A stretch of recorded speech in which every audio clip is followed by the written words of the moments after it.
এবারে পাণ্ডবা নির্জলা একাদশী কবে করবেন, তাই না? বিভিন্ন জন বিভিন্ন রকম বললেও আপনি ইস্কন বা বৃন্দাবন, বিভিন্ন গৌড়ীয় মঠ যেভাবে করছেন ওইভাবে করবেন, ঠিক আছে? 18ই জুন আষাঢ় মাসের 3 তারিখ 18ই জুন পড়েছে, আর বারটা পড়েছে মঙ্গলবার। এই মঙ্গলবার আপনার মঙ্গল করবেন অবশ্যই, আর পারণ করবেন তার পরের দিন।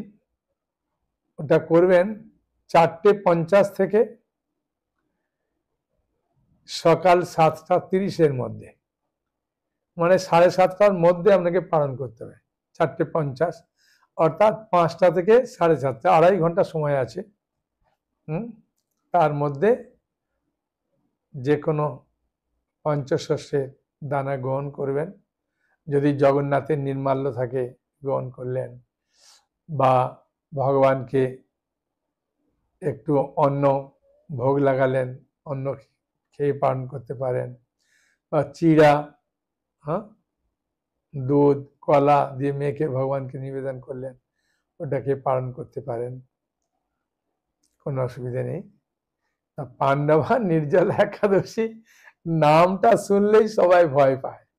হ্যাঁ, বুঝেছেন? আসলে ভয় পাওয়ার কোনো কারণ নেই, কারণ নির্জলা মানে জল না খেয়ে। এবার আপনি বলুন তাহলে আমি ফল খাবো না, কোনো কিছু না খেয়ে আপনি এই নির্জলা একাদশী পালন করলেন। এখন এই পাণ্ডবা নির্জলা কেন হলো তার মাহাত্ম্য আছে। আর যদি এই একাদশীটা স্বামীকে নিয়ে, ছেলে মেয়েকে নিয়ে করেন তো খুব মঙ্গল, যদি না করে কিছু করার নেই। তো যদি ওদের নিয়ে করবেন, কমসে কম স্বামীকে নিয়ে যদি একাদশী করবেন, তার অনেক মাহাত্ম্য আছে। পদ্মপুরাণে এমনিতে বলছেন যে এই একাদশীটা যদি কেউ করবে, বলছে যমরাজ তার কাছে কখনো আসবে না। আর প্রতি প্রহরে প্রহরে মানে 3 ঘন্টা অন্তর অন্তর ভগবান বলছেন যে তাকে কোটি স্বর্ণমুদ্রার মতো ফল প্রদান করে। আর এই একাদশীটা সত্যি করে যদি সুন্দর করে পালন করবেন, শত পিতৃপুরুষ যদি নরকে থাকে তারা পর্যন্ত উদ্ধার হয়ে যাবে। হ্যাঁ, মানে এই একাদশীর পদ্মপুরাণে প্রচুর মাহাত্ম্য দিয়েছেন। তাই স্বামী স্ত্রীতে যদি করবেন তার কি মাহাত্ম্য আমি শ্লোকটা দেখে দেখে বলছি। পতি সহিতা যা যোষিত, যোষিত মানে স্ত্রী, করতি হরি বাসরম সুপুত্রা স্বামী সুভোগা জাতি প্রেত্য হরের গৃহম।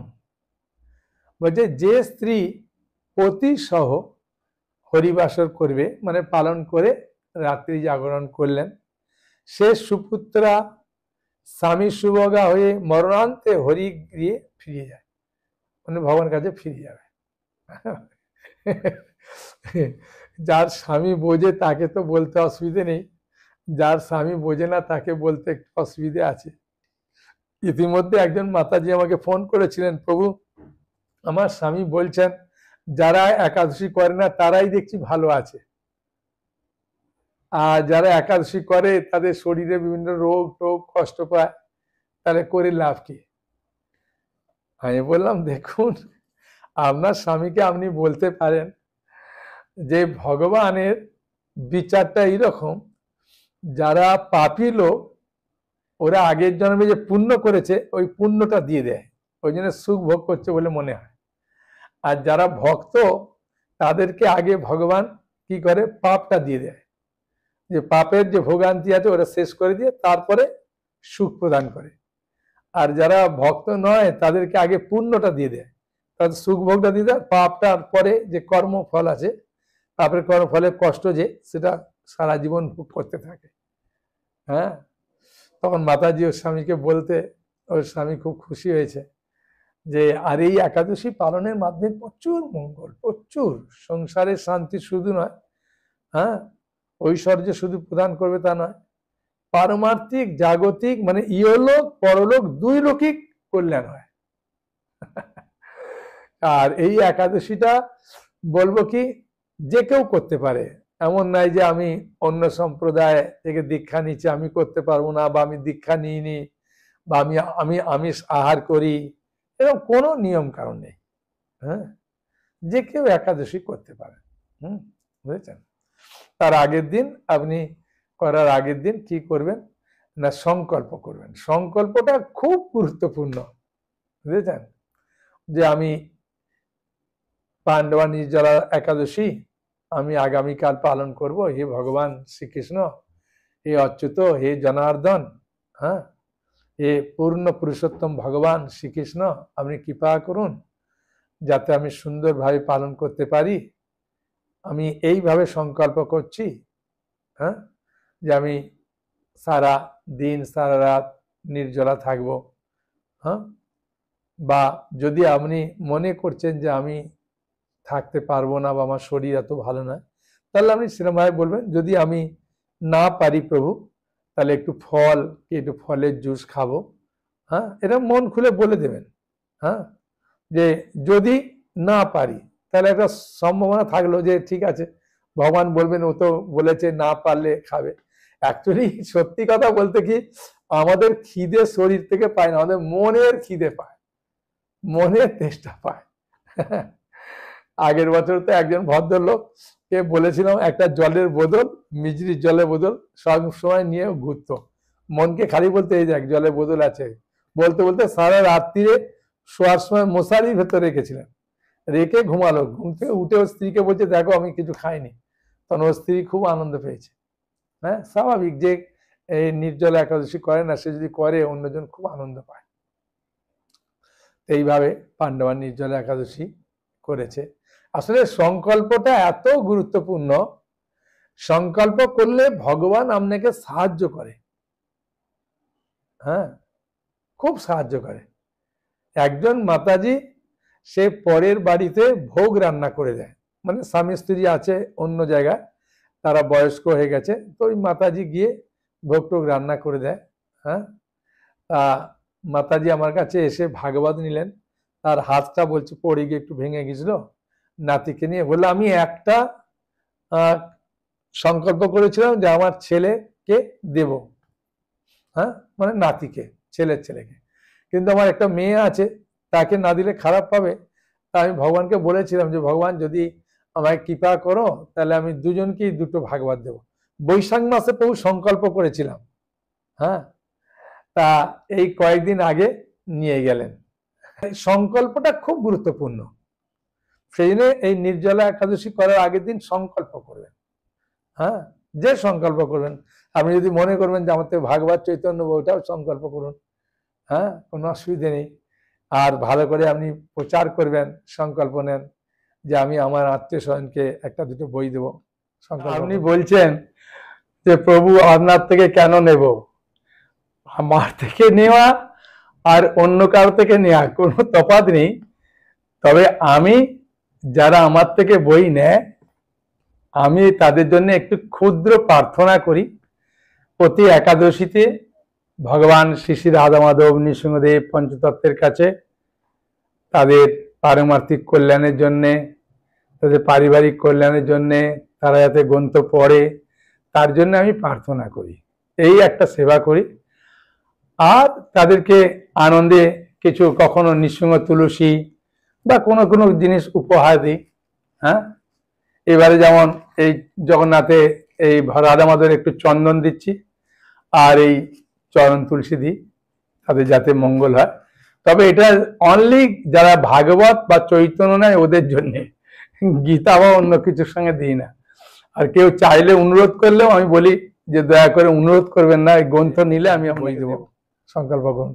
আর নির্জলা একাদশীটা কিভাবে করবেন ওর সংকল্পটা খুব হাত জোড়ে করে করবেন। হ্যাঁ, প্রার্থনা করবেন, ভগবান খুব খুশি। হ্যাঁ, এই কেউ যদি পারমার্থিক পথে আসে না, যেমন একটা উদাহরণ দিচ্ছি, আপনার ছেলে বা মেয়ে যদি কোনো ভালো চিন্তা করে, ভালো কাজে যাবে বলে, হ্যাঁ, যে আমি বই পড়বো, আমি ভালো কিছু করব, তার বাবা মা যেমন খুশি হয় না, ভগবান খুব খুশি হন যখন আপনি বলবেন আমি নির্জলা একাদশী করব, প্রভু আপনি কৃপা করুন, হ্যাঁ, যাতে ভালো করে পালন করতে পারি। সারাদিন দেখবেন কাজের মধ্যে খিদেই পায় না। আপনি নিজেও বুঝতে পারবেন, সবসময় ভগবানের সেবা থাকবেন। মানে উপবাস মানে শুধু উপবাস নয়, উপমানের নিকটে ভগবানের সামনে বাস করেন না। উপবাস মানে ভগবানের সামনে কীর্তন করলেন, ভগবানকে একটু সাজালেন, ভগবানকে একটু ধূপ দ্বীপ দিলেন, ভগবানকে মনের কথা খুলে বললেন, হ্যাঁ, বাড়িতে যদি গীতা ভাগবত বা চৈতন্য চৈতন্য থেকে পড়লেন, হ্যাঁ, কেউ এলো একটু হরিকথা শুনলেন বা হরিকথা বললেন, বুঝেছেন? ওই দিন তো আর খাওয়া দাওয়া নেই, চিন্তা নেই। এবার যদি বলেন প্রভু ভগবানকে আমি খেতে দেবো না, ভগবানকে যদি দেবেন তাহলে ফল টল দেন, হ্যাঁ, বুঝেছেন, ফল দিতে পারেন। কেউ যদি বলেন যে প্রভু আমার বাড়িতে তো রোজ অন্ন লাগায়, অন্ন দিতে পারেন, কিন্তু অন্নটা যারা একাদশী করে না তাদের দিতে পারেন, নাহলে চাপা দিয়ে রাখলেন, তারপরের দিন পালন করবেন, ভগবানের পালন করবেন, হ্যাঁ, বুঝেছেন? এইভাবে একাদশী সকালে ঘুম থেকে উঠে গঙ্গা গঙ্গা বলে স্নান করলেন, সামনে কোনো পবিত্র নদী থাকলে স্নান করলেন, নতুন বস্ত্র পরলেন, ভগবানকে ধূপ দ্বীপ, হ্যাঁ, ফুল দিয়ে, হ্যাঁ, একটু আরতি করলেন, আবার হরিনাম করবেন। হরিনামের যে কি মাহাত্ম্য এই একাদশীতে তার আর বলার নেই। যত হরিনাম করবেন তত মঙ্গল, হ্যাঁ। তারপরে একটু গীতা ভাগবত পড়লেন, হ্যাঁ। আমাদের মায়াপুর টিভিতে আপনি বিভিন্ন প্রোগ্রামও দেখতে পারেন, হ্যাঁ। একজন বলছে প্রভু রাত্রি জাগরণে খালি ঘুম পায়, আর যদি ঘুম পায় তাহলে ঘুমিয়ে নেবেন। বলছে আমার বন্ধু বলছে খিদেও পাবে না, কিছু না, পুরা ঘুমিয়ে দেয়। আমি না না, একাদশী দিনে ঘুমানোটা নিষিদ্ধ। দিবা মানে দিনের বেলা, রাত্রিবেলা যদি পালন করতে না পারেন ঘুমাতে পারেন, যেহেতু গৃহস্থ মানুষ তো বিভিন্ন কাজের মধ্যে দিয়ে থাকেন, ঘুমিয়ে নেবেন, অসুবিধা নেই। যে একদম রাত্রির পুরা জাগরণ করতে হয়, যদি সম্ভব হয় যতটা পালন করলেন, যদি না পারেন, হ্যাঁ, তাহলে অনেকে তো ওই দিন টিভি দেখে রামায়ণ মহাভারত দেখে। একদিন তো ভাগবতের ধ্রুব মহারাজ, ওই দিন মানে ধ্রুব মহারাজ বা প্রহ্লাদ মহারাজের চরিত্র, প্রহ্লাদ মহারাজের চরিত্র সপ্তম স্কন্ধে আছে, আর ধ্রুব মহারাজের চরিত্র চতুর্থ স্কন্ধে আছে। এই কাহিনীটা পুরা বলছে প্রভু অনুবাদ গুলো পড়ে পড়ে এত আনন্দ লাগে, পুরা শেষ করি, খুব আনন্দ লাগে, হ্যাঁ। বা গীতা ওই শ্লোকের অনুবাদ গুলো পড়ে, 700 শ্লোকের অনুবাদ কেউ পড়ে, কেউ শ্লোক অনুবাদ পড়ে, হ্যাঁ, কেউ হরিনাম করে, কেউ ঘুরে ঘুরে একটু জপ করে, হ্যাঁ, বিভিন্ন ভাবে, হ্যাঁ। আর ওই দিন 2বার কি 3বার স্নান করবেন, স্নান করলে শরীরটা ভালো থাকে। সকালে তো একবার করলেন, দুপুরে একবার করলেন, সন্ধ্যার দিকে একবার করবেন, হ্যাঁ। অনেকে একটু রাত্রিও করে নেয়, অসুবিধা নেই, শরীর খারাপ হয় না। বুঝেছেন?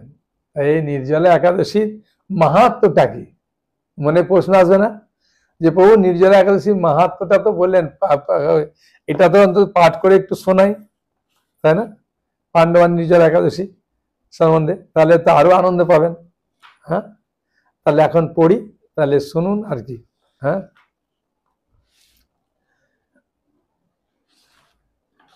এই পাণ্ডবান নির্জলা একাদশী সম্বন্ধে ব্রহ্মবৈবর্ত পুরাণে আছে, ভীমসেন ব্যাসদেব সংবাদে আছে। মহারাজ যুধিষ্ঠির জিজ্ঞাসা করছেন ভগবান শ্রীকৃষ্ণকে, কেন প্রতিটা একাদশী যুধিষ্ঠির মহারাজ কৃষ্ণকে জিজ্ঞাসা করেন, তাই এই একাদশীটাও জিজ্ঞাসা করছেন। মহারাজ যুধিষ্ঠির বললেন, হে জনার্দন, কৃষ্ণের একটা নাম, আমি অপরা একাদশীর সমস্ত মাহাত্ম্য শ্রবণ করলাম, মানে আগের একাদশীটা তো অপরা একাদশী ছিল, এখন জ্যৈষ্ঠ মাসের শুক্ল পক্ষের যে একাদশী তার নাম কি, তার মাহাত্ম্য কি, কৃপা পূর্বক বলুন। ভগবান যখন কেউ কোনো মাহাত্ম্য শুনতে চায় না, কেউ হরিকথা শুনতে চায়, তখন খুব আনন্দ লাগে। আপনার কাছ থেকেও যদি কেউ শুনতে চায়, দেখবেন খুব আনন্দ লাগে, সে বুঝতে বলতে পারুন আর না পারুন, দেখবেন একটু গীতাটা দেখে দেখেই পড়লেন, দেখবেন খুব আনন্দ লাগলো, কৃষ্ণলীলাটা পড়লেন, হ্যাঁ, এরকম। তাই ভগবান কৃষ্ণ খুব আনন্দ পেয়েছেন, যেহেতু যুধিষ্ঠির মহারাজ শুনতে চেয়েছেন, তাই ভগবান কৃষ্ণ বললেন এই একাদশী মহর্ষি ব্যাসদেব বর্ণনা করবেন, কেননা তিনি সর্বশাস্ত্রে অর্থ এবং তত্ত্ব পূর্ণরূপে জানেন ব্যাসদেব। রাজা যুধিষ্ঠির, মহারাজ যুধিষ্ঠির ব্যাসদেবকে বললেন, হ্যাঁ, হে মহর্ষি দ্বৈপায়ন, আমি মানুষের লৌকিক ধর্ম ও জ্ঞানকাণ্ডের বিষয়ে অনেক শ্রবণ করেছি। আপনি যথাযথভাবে ভক্তি বিষয়নী কিন্তু ধর্মকথা আমার কাছে বর্ণনা করুন। মানে ভক্তি বিষয় নিয়ে ভক্তি সম্বন্ধে কিছু কথা বলুন। তখন ব্যাসদেব আনন্দ সহকারে মহারাজ যুধিষ্ঠিরকে বলতে শুরু করেছেন, হ্যাঁ, হে মহারাজ যুধিষ্ঠির, তুমি যেসব ধর্মকথা শুনেছ এই কলিযুগের মানুষের সে সমস্ত পালন করা অত্যন্ত কঠিন, যা সুখে এবং সামান্য খরচে অল্প কষ্টে সম্পাদন করা যায়, অথচ মহাফল প্রদানকারী সমস্ত শাস্ত্রের সার স্বরূপ সেই ধর্মই কলিযুগের মানুষের পক্ষে করা শ্রেয়। সেই ধর্মকথাই এখন আমি আপনাকে বলছি, আপনি মন দিয়ে শ্রবণ করুন। তাই উনি যে বলছেন সেটা আমরা এখন পাঠ করব, তাহলে আমরাও মন দিয়ে শ্রবণ করি, তাই না? কি বলছেন দেখি। উভয় পক্ষের একাদশীর দিনে ভোজন না করে, উভয় মানে আগে যে একাদশীটা করেছিলাম উপাস ব্রত করবে, দ্বাদশীর দিনে স্নান করে শুচি শুদ্ধ হয়ে নিত্যকৃত্য সমাপনের পর শ্রীকৃষ্ণের অর্চন করবে, এরপর ব্রাহ্মণদেবকে প্রসাদ ভোজন করাবে। মানে এটা দ্বাদশীর দিনের কথা একটু এখানে টাচ করে দিচ্ছে, মানে বলে দিচ্ছে, হ্যাঁ, বুঝেছেন?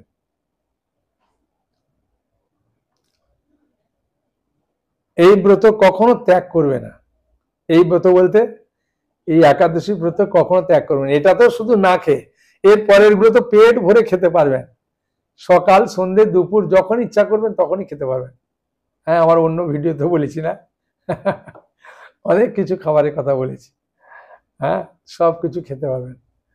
হ্যাঁ, যেগুলো মানে একাদশীতে খাওয়া নিয়ম, হ্যাঁ, সেগুলো, যেগুলো নিষিদ্ধ সেগুলো নয়, কিন্তু একাদশীতে পেট ভরে একাদশীর প্রসাদ খেতে পারবেন। হ্যাঁ, খাবার কোনো অসুবিধা নেই। তাই যে সকল ব্যক্তি স্বর্গে যেতে চায় তাদের সারা জীবন এই ব্রত পালন করা উচিত। মানে এই একাদশী ব্রত, একাদশী ব্রত পালন করলে অ্যাকচুয়ালি স্বর্গে যায় না, তারও ঊর্ধ্বে ভগবানের কাছে ফিরে যায়। স্বর্গে গেলে তো আমাকে আবার ফিরে আসতে হবে, ক্ষীণে পুণ্যে মর্তলোক বিশান্তি, কিন্তু ভগবানের কাছে গেলে ফিরে আসতে হবে না। এই একাদশীর মাহাত্ম আছে, যদি কৃষ্ণ ভক্তি জন্য করবেন। হ্যাঁ, পাপ কর্মে রত ধর্মহীন ব্যক্তিরা বলছে, ধর্মহীন পাপ করে যারা, সেই সব ব্যক্তিরাও যদি একাদশী দিনে ভোজন না করে তবে তারা যম যাতনা থেকে রক্ষা পায়। ব্যাসদেব এইসব কথা শুনে, মানে ব্যাসদেবের শ্রীমুখ থেকে এইসব কথা যখন শুনছেন তখন ভীমসেনও পাশে দাঁড়িয়েছিলেন, বুঝেছেন, দাদার পাশে। ভীমসেন যখন শুনলেন, শোনার পরে ভীমসেন থরথর করে কাঁপছে, যেমন হাওয়া দিলে অশ্বত্থ পাতা এরকম করে দোলে না, তা সেরকমভাবে একদম থরথর করে কাঁপছে। ভীমের মতো ব্যক্তি, চিন্তা করেছেন, কাঁপতে লাগলো, মানে এত পাপ শুনেছে। হে মহাবুদ্ধি পিতামহ মাতা কুন্তি, এবার ভীমসেন তার দুঃখের কথা বলছে, মা কুন্তি দেবী, দ্রৌপদী, বড় ভাই যুধিষ্ঠির মহারাজ, অর্জুন, নকুল, সহদেব, এরা কেউই একাদশী দিনে ভোজন করে না, সবাই উপবাস থাকে। কিন্তু আমার পক্ষে কি হয় সেটা বলছেন, আমাকে অন্ন গ্রহণ করতে নিষেধ করে, কিন্তু দুঃখ সহ ক্ষুধা যন্ত্রণার জন্য আমি উপবাস করতে পারি না। হ্যাঁ, ভীমসেনের এইরকম কথায় ব্যাসদেব বলতে লাগলেন, যদি স্বর্গ আদি দিব্য ধামে লাভ করার একান্ত ইচ্ছা থাকে তাহলে উভয় পক্ষের একাদশীতে ভোজন করবে না। উভয় পক্ষ বলতে আগের অপর একাদশী আর এটা। তদুত্তরে ভীমসেন বললেন, এখন যদি বলবেন যে আমি তো আগের একাদশীটা করিনি, তাহলে এটা করতে হবে না, করতে পারবেন, কোনো অসুবিধা।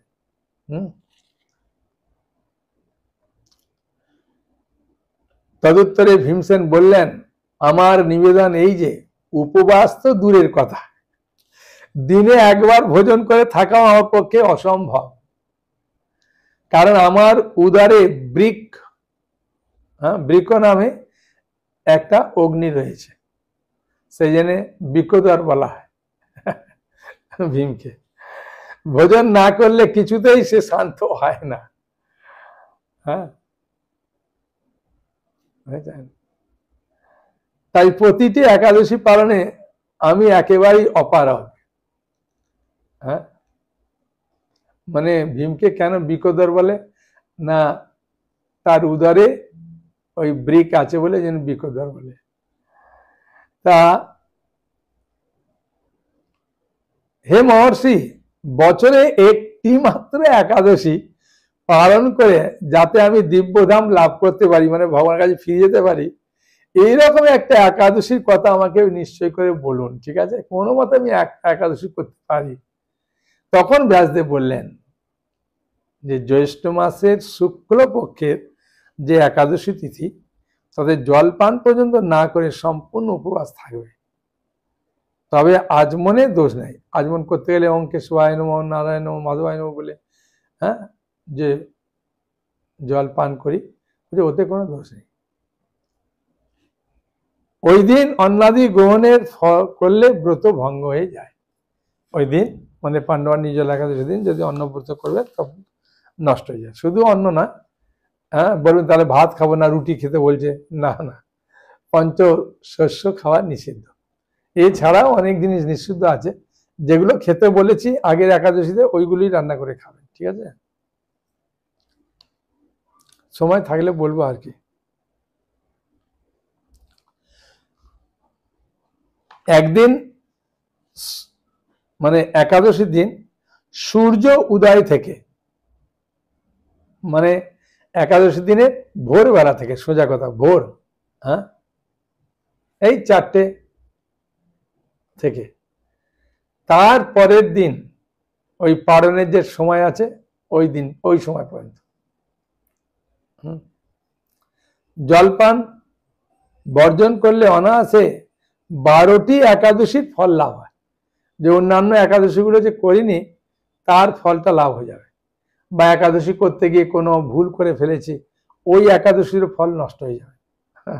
কত মাহাত্ম্য! হ্যাঁ, বছরে অন্যান্য একাদশী পালনে অজান্তে যদি কোনো ব্রত ভঙ্গ হয়ে যায়, তাহলে এই একটিমাত্র একাদশী পালনে তারও দোষ দূর হয়ে যায়।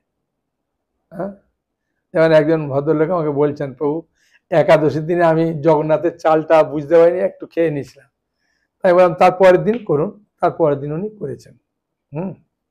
এরকম বা কোনো জ্ঞাত বা অজ্ঞাত কোনো ভঙ্গ হয়ে গেছে, ওর সব ফল নষ্ট হয়ে যাবে এই একাদশীটা করলে। বুঝলেন? খারাপ ফলগুলো, ভালো ফল না, নষ্ট হয়ে যাবে।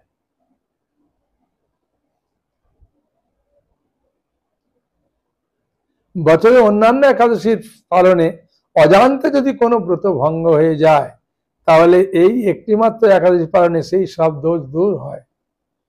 দ্বাদশীর দিনে ব্রাহ্ম মুহূর্তে, ব্রাহ্ম মুহূর্ত মানে সূর্য উদয়ের 1 ঘন্টা 40 মিনিট আগে, মানে 1 ঘন্টা 48 মিনিট আগে সূর্যোদয় যে সময়, মানে 4টের সময় করলেই হবে, কোনো আর চিন্তা নেই।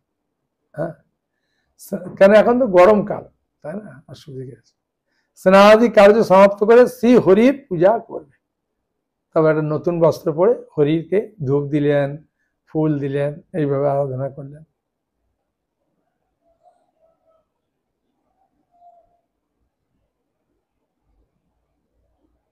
দ্বাদশীর দিনে ব্রাহ্ম মুহূর্তে স্নানাদি কার্য সমাপ্ত করে, দ্বাদশীর দিনে স্নান টান করে ভগবানের পূজা টুজা করে তারপরে পালন করবে না। ঠিক 5:50 পর আর 7:30টার আগে, ওই 6টা থেকে 7টার মধ্যে করলে ভালো।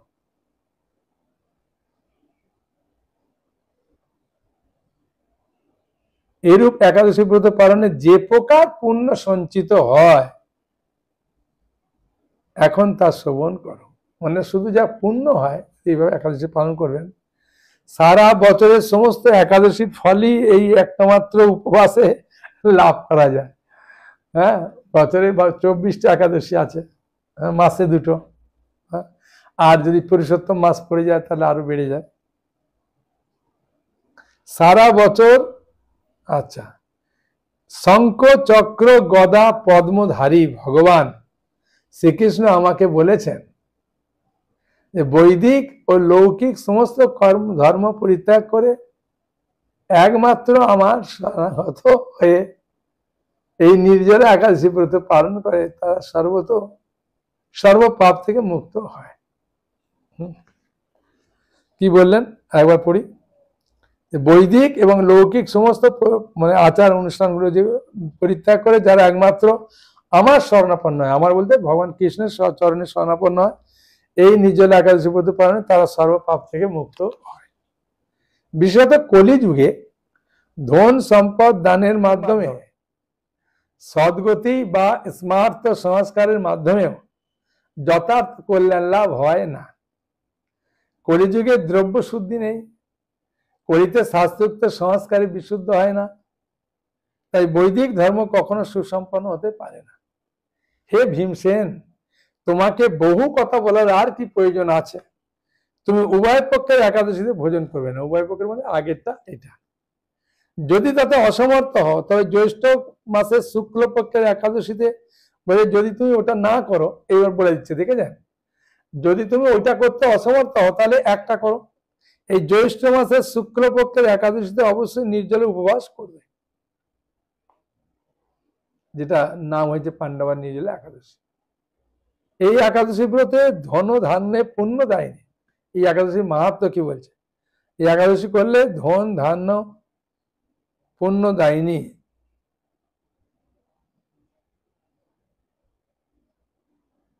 একাদশী ব্রততে ধন ধান্য পুণ্য দেয়নি। যমদূতগণ এই ব্রত পালনকারীকে মৃত্যুর পর স্পর্শ করতে পারে না। বুঝেছেন? এই যমদূতগণ এই ব্রত পালনকারীকে মৃত্যুর পরও স্পর্শ করতে পারে না। পক্ষান্তরে বিষ্ণুদূতগণ তাকে বিষ্ণুলোকে নিয়ে যায়, বৈকুণ্ঠ লোকে। শ্রী ভীমসেন ওই দিন থেকে নির্জলা একাদশী পালন করতে থাকায় এই একাদশী পাণ্ডবা নির্জলা একাদশী বা ভীমসেনী একাদশী নামে প্রসিদ্ধ আছে। এই নির্জলা একাদশীতে পবিত্র তীর্থে স্নান, দান, জপ, কীর্তন ইত্যাদি যা কিছু মানুষ করে তা অক্ষয় হয়ে যায়। যে ব্যক্তি ভক্তি সহকারে এই একাদশী মাহাত্ম্য পাঠ বা শ্রবণ করেন তিনি বৈকুণ্ঠ ধাম প্রাপ্ত হন। মানে ভক্তি সহকারে যদি একাদশী মাহাত্ম্য পাঠ করা যায় তাহলে বৈকুণ্ঠ ধাম প্রাপ্ত হয়ে যায়, এত মাহাত্ম্য। হ্যাঁ, এমনি আমরা যে একাদশীগুলো পালন করি প্রতিটা একাদশীরই সুন্দর সুন্দর মাহাত্ম্য আছে, কিন্তু পাণ্ডবা নির্জলা একাদশীতে একটা বিশেষ ছাড়পত্র দিয়ে দিলেন ভগবান। বুঝেছেন? তা আগে থাকতে আপনি যদি চিন্তা করবেন যে আমি এটা পালন করব, এইভাবে আমার ঘরকে সুন্দর করে পরিষ্কার করব, এইভাবে করব, চিন্তা করুন, ভগবান আপনাকে বুদ্ধি দেবেন। দাদা আমি বুদ্ধি যোগান, ভগবান বুদ্ধি দেবে। খালি আপনি চিন্তা করুন যে ভগবান আমি এই একাদশীটা সুন্দরভাবে করতে চাই। যেমন ওই মাথায় সংকল্প করলে দেখলেন একটা সেট না 2টো সেট নিয়ে গেল। সংকল্পতে প্রচুর মাহাত্ম্য। নন্দ মহারাজ যখন কৃষ্ণ হলেন তখন সংকল্প করলেন যে আমি গাভী দান করব। বসুদেব কংসের কারাগারে সংকল্প করেছিলেন, ভগবান সেটা পূর্ণ করে দিলেন। হ্যাঁ, সেখানে হাত জোর করে প্রার্থনা করবেন, সংকল্প করবেন। আর নির্জলা একাদশী আগের দিন আপনি রাত্রে খেতে পারেন, কোনো অসুবিধা নেই। রুটি, মুড়ি, ভাত, হ্যাঁ, খেলেন। খাওয়ার পরে একটা দাঁতে কাটি নিয়ে ওই যেগুলো ভেতরে আছে ঢুকে পুরো ভালো করে বার করে দিয়ে ভালো করে ব্রাশ করে নেবেন, হ্যাঁ, মুখটা ধুয়ে নেবেন, হ্যাঁ, ধুয়ে নিয়ে জল খেয়ে শুয়ে পড়বেন। তাড়াতাড়ি ঘুমাবেন, তাহলে তাড়াতাড়ি উঠতে পারবেন। হ্যাঁ, ভালো। আর কি মনে প্রশ্ন আছে বলুন? হ্যাঁ, ও চিরাদধি মহোৎসব সম্বন্ধে জানতে চান? আচ্ছা আচ্ছা, চিরাদধি মহোৎসব সম্বন্ধে যদি পুরা জানতে চান যে এই চিরাদুদি মহোৎসবটা কবে চালু হলো, কেন চালু হলো, হ্যাঁ কি ব্যাপার, তাহলে এই আদি লীলা, এই আদি বলছি অন্তলীলা চৈতন্য চরিতামৃতে 6ষ্ঠ পরিচ্ছেদে সুন্দরভাবে আছে।